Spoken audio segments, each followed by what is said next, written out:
By the 70s of the 19th century, the beginning of the 20th century, ornamental compositions on products, blades become thinner, more elegant than it was in the 50s and 60s. They become more diverse.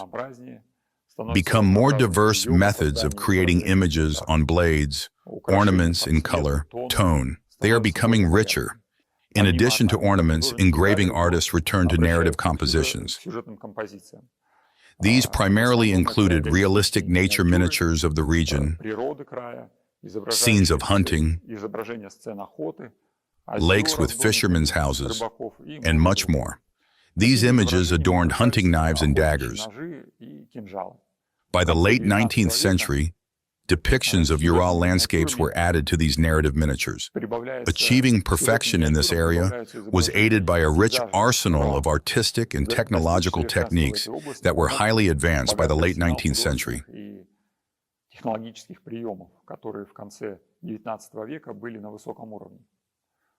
In the last decades of the 19th century and the early 20th century, Zlatoust produced a large number of decorated household items.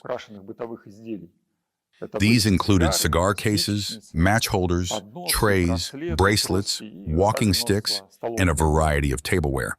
This marked the end of the so-called first stage of development of Zlatoust metal engraving, spanning the entire 19th century and the early 20th century. After 1917, new perspectives on the world, society, and consequently on art influenced the artistic life of Zlatoust. In the early 1920s, the workshop for decorated weapons resumed its operations. The 20th century witnessed its own highs and lows, with highly crafted decorated items emerging that were artistically equivalent in value to the best works of the 19th century.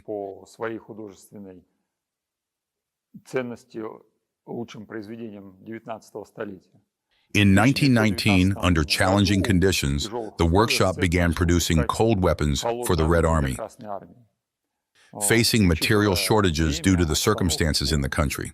In the 1920s, decorated weapons intended for awards were much more modest compared to the ceremonial pieces of the 19th century.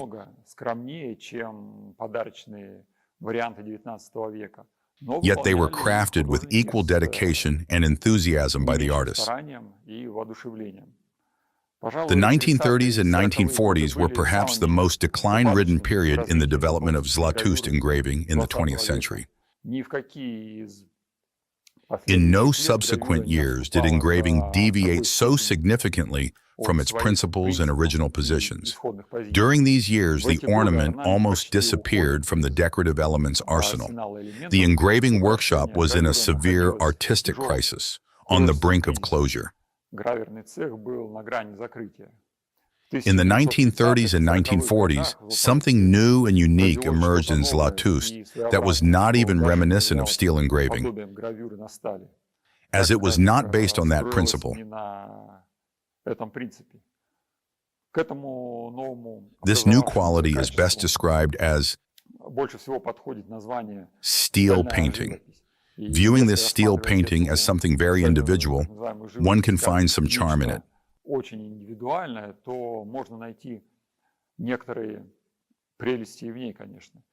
Another positive feature of the works from the 1930s and 1940s is their close connection with the era,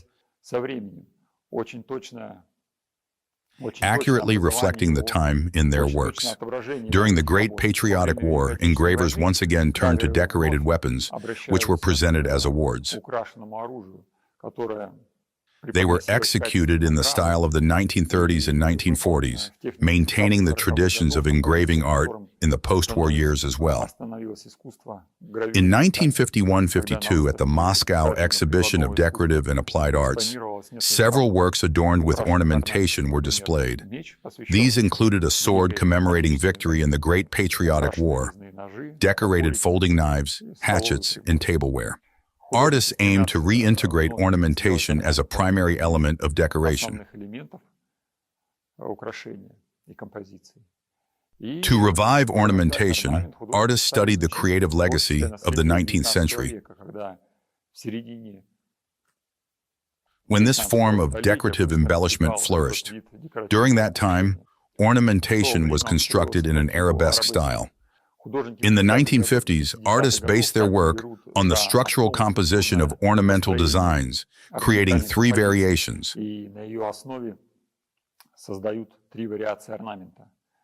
The first type featured clear geometric shapes with a rigid structure.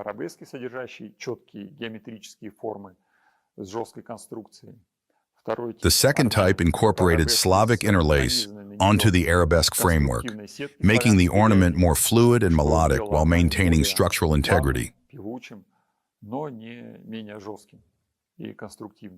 The third type combined geometric forms with Slavic interlace, resulting in a highly dynamic, intricate, and elaborate ornament.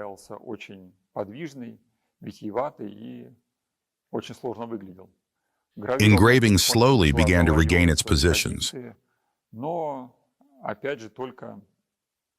albeit only in relation to unique specimens and the individual creativity of artists. Their works have once again started to be exhibited at international and numerous all-Russian exhibitions. Currently, exhibits from these shows are housed in the Zlatoust Local Lore Museum. Primarily, these include hunting or folding knives, ornate weapons such as swords and sabers, and decorated hatchets.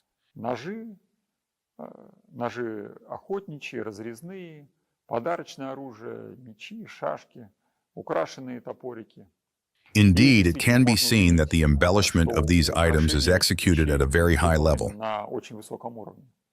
The undeniable achievement of the 20th century in the development of Zlatoust engraving is the constant improvement and advancement of the technological process of creating engravings, which expands the artistic possibilities of this form of art.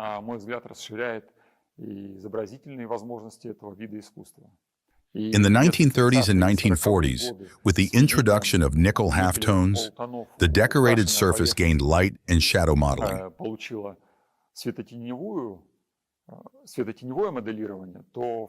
In the 1950s and 1960s, color began to be modeled in engravings, derived from the constituent techniques. The technological processes of creating engravings became more dynamic than in the 19th century, which immediately reflected in the artistic possibilities. For example, and this can be seen when looking at decorated weapons from the early 19th century to ornamental compositions. In the early 19th century, the image was constructed based on two large planes that did not penetrate each other, a dark background and a gilded field within which artists created the image itself. In the 20th century, however, there was a more complex, dynamic combination of technological components of the image, bluing, gilding, nickel plating,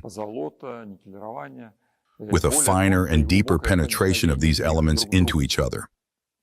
With this rich arsenal of technological techniques and their utilization in the 1970s and 1980s, engraving approached even closer to the fundamental principles of its creation than in the 1950s and 1960s. While ornamentation returned to engraving in the 1950s, 1960s, particularly in unique works, along with miniature art and decorative elements. By the 1980s, these components of decoration firmly settled in the creative workshop, alongside technological advancements. Currently, the art of Zlatoust engraving on steel continues to evolve, as evidenced by the pearls emerging from Zlatoust engravers, which are becoming more numerous. These include ornamental compositions, decorative works, cold weapons, and unique pieces that can be proudly regarded as true works of Zlatoust art.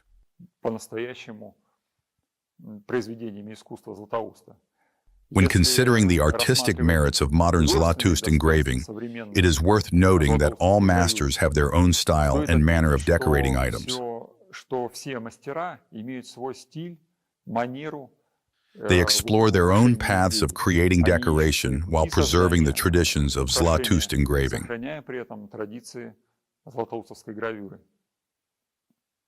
Nowadays, artists have the opportunity to participate in international exhibitions, exchange experiences with artists from other countries, and discover unique solutions and works online. In short, there are significantly more ideas and opportunities, which is reflected in the themes and design of their creations. In my view, the art of Zlatoust engraving has excellent potential, like any other art form capable of producing aesthetically strong and meaningful works.